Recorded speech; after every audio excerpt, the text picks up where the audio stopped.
변수의 분포 이해하기 세 번째 시간인데요. 저번 시간에는 정규 분포에 대해서 간략하게 설명을 드렸어요.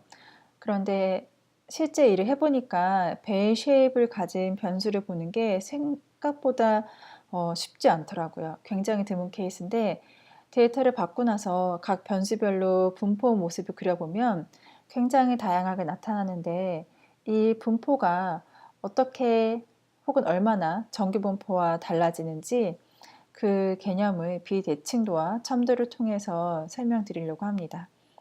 사실 수식을 통해서 설명드리는 게 굉장히 더 정확하지만 이번 동영상에서는 개념 위주로 데이터를 가지고 설명드릴게요.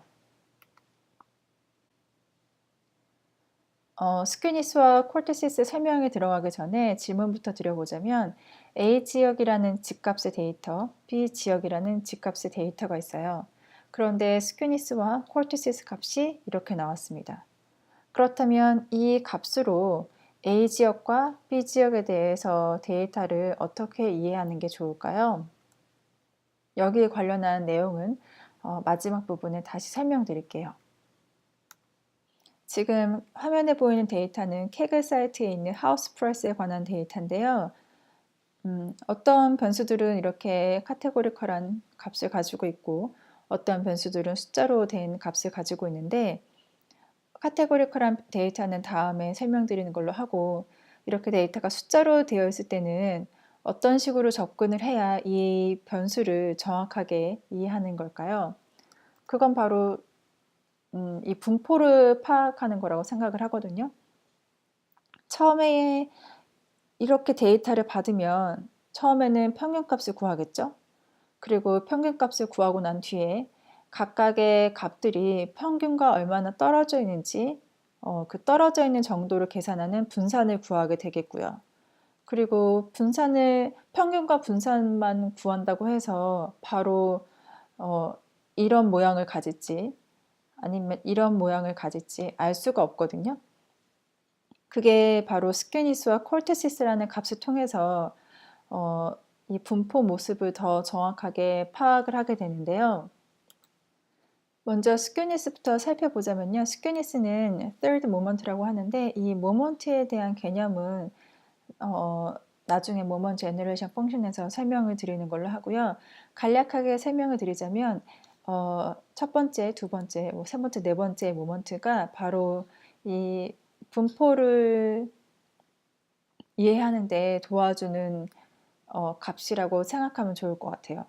그래서 첫 번째 모먼트는 평균값이었고요. 그래서 이 대략적으로 분포가 어느 로케이션에 위치하는지를 알려주고 두 번째 모먼트는 이 분산이어서 얼마나 퍼져 있는지 세 번째 모먼트는 이런 식으로 오른쪽으로 꼬리가 긴 데이터인지 아니면은 왼쪽으로 꼬리가 긴 데이터인지를 설명해 주거든요. 만약에 아까처럼 데이터를 받고 나서 각각의 분포를 그려보면 사실 이런 식으로 그려지지 않고요. 굉장히 다양한 모습으로 이렇게 그래프가 있는데요. 이런 모양도 있고 이런 모양도 있고 정말 다양하게 나올 텐데 이렇게 그래프 자체를 보아서 이 변수가 포지티브한 스퀘니스를 가지고 있는지 네거티브한 스퀘니스를 가지고 있는지 파악하는 게 쉽지가 않아요. 그래서 수식을 통해서 이렇게 값들을 구할 수 있는데 값이 0일 때는 대칭을 이루고요. 이렇게 이런 식으로 서로 대칭을 이루고요. 이 분포 그래프가요. 그리고 마이너스 0.에서 0.5 사이일 때는 대략적으로 대칭을 이룬다라고 해서 이렇게 값들을 가지고 있으면 얘네들은 대략적으로 대칭을 이루고 마이너스 1에서 마이너스 0.5 사이일 때 혹은 0.5에서 1 사이일 때는 약간 비대칭이고 그리고 마이너스 1 이하, 1 이상일 때는 굉장히 비대칭이다라고 이렇게 값으로 대칭인지 비대칭인지를 파악할 수 있게 돼요.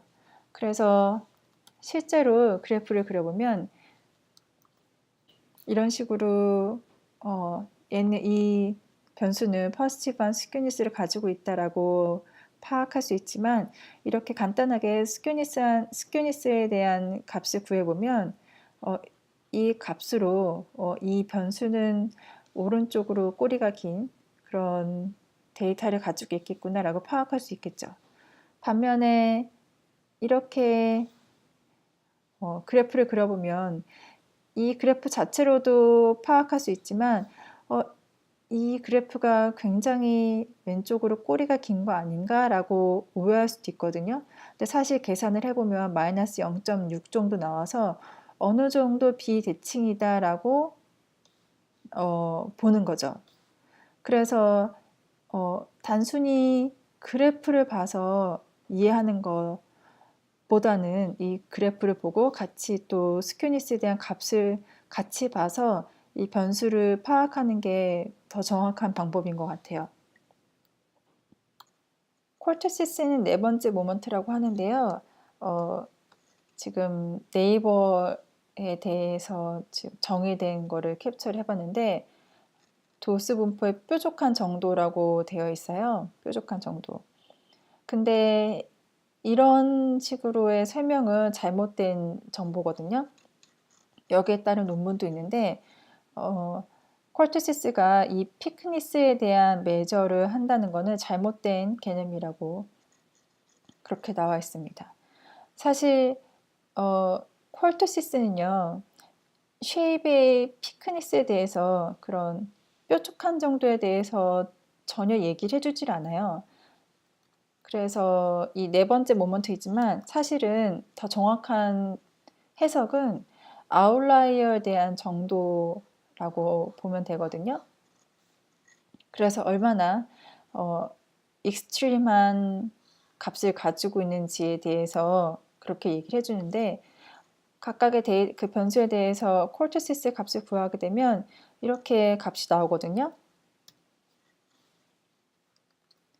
실제로 데이터를 살펴보면요.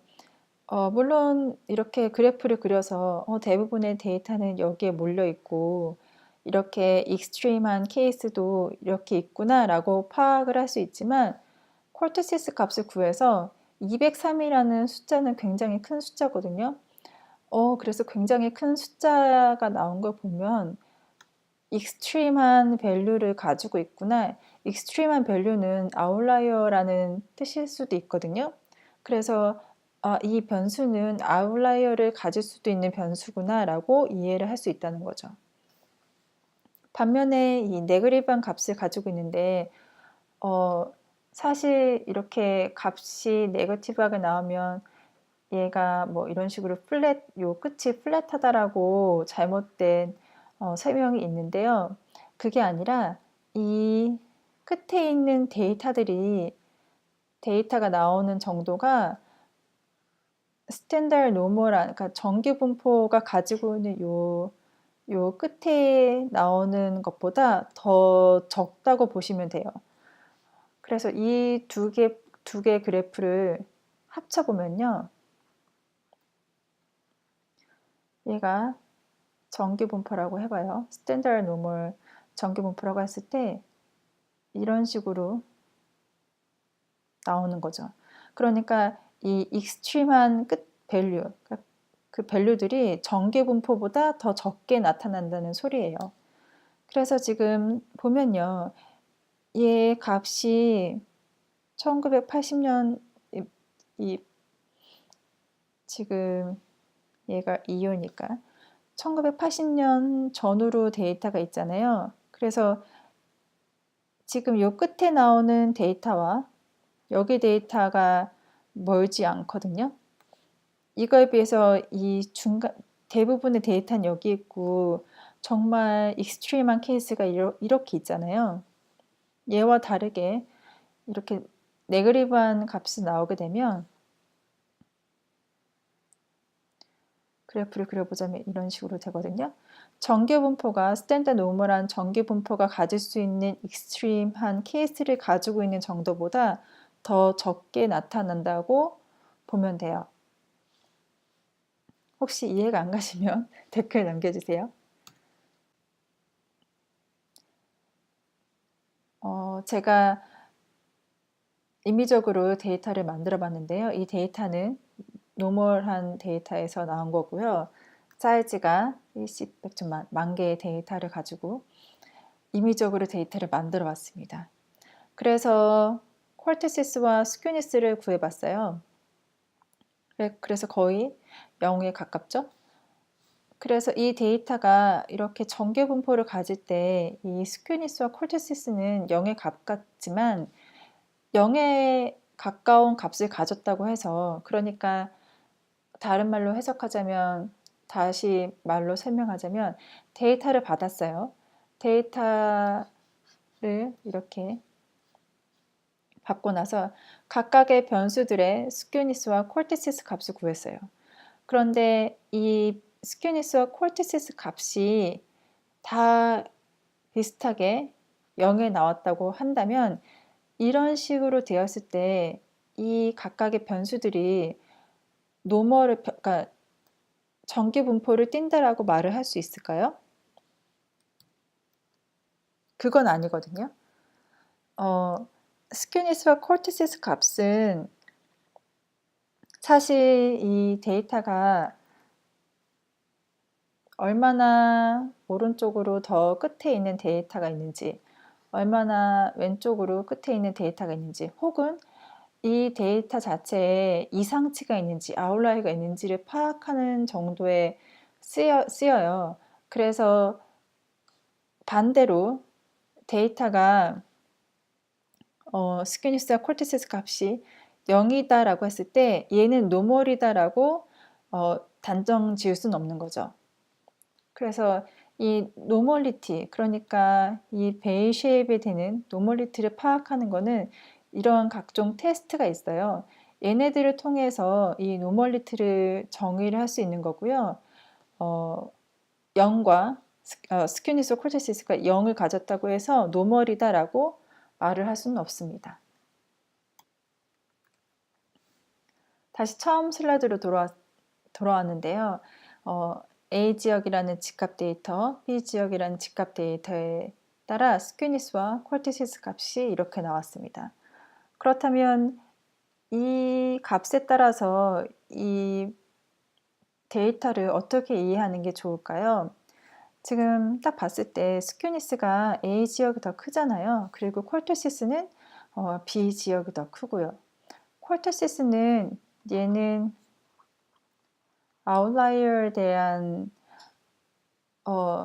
아웃라이어가 어느 정도 있는지 알려주는 값이라고 했잖아요. 그래서 B 지역은 대부분의 집값이 평균값과 중앙값이 서로 비슷한데, 뭐 정말 특이하게 한 채 아니면 두 채가 정말 비싼 값을 가지고 있구나, 혹은 정말 익스트림한 밸류가 있구나 라고 이해할 수 있겠죠. 반면에 A라는 지역은 평균값과 중앙값의 차이가 있는데, 반면에 콜테시스는 이 값이 B 지역보다 적으니까 아웃라이어가 있는 가능성은 좀 적겠구나, 혹은 정말 비싼 집들은 그렇게 있지 않겠구나 라고 단정 지을 수 있다는 거죠. 그래서 다시 설명을 드리자면, 캐나다의 집 형태가 크게 두 가지가 있다고 치자면, 이렇게 아파트 형식으로의 집이 있고, 이런 식으로 단독주택에 대한 집이 있다고 쳐봐요. 얘는 아파트고 얘는 하우스고요. 사실 여기서는 콘도라고 부르거든요. 근데 아파트라고 해볼게요. 아파트 집값이 이 주택보다 더 적다고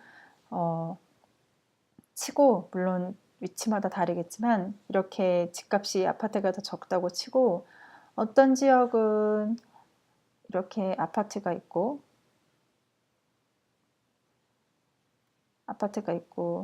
어떤 뭐 하우스도 있고 아파트도 또 있고, 반면에 어떤 지역은 아파트가 거의 없이 다 비슷비슷한 사이즈의 집이 있을 수도 있겠죠.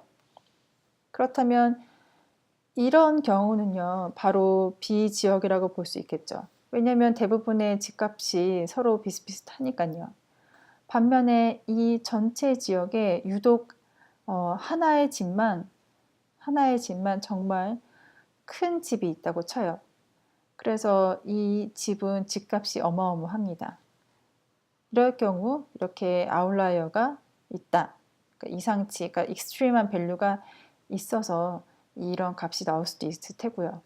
반면에 이 아파트와 이 주택의 집값이 서로 좀 차이가 나지만 그렇다고 여기에 엄청나게 비싼 집이 있다는 건 아닐 때 이런 식으로 값이 나올 수 있겠죠. 그래서 스퀘니스와 콜테시스의 값이 어떻게 가지냐에 따라서 아웃라이어가 있는지 아니면 평균값과 중앙값이 어떻게 달라지는지 그렇게 파악하는 척도가 될 수 있습니다. 네, 수정사항이나 궁금한 내용은 댓글을 달아주시고요. 구독 버튼 추가해주세요. 그럼 다음에 뵐게요.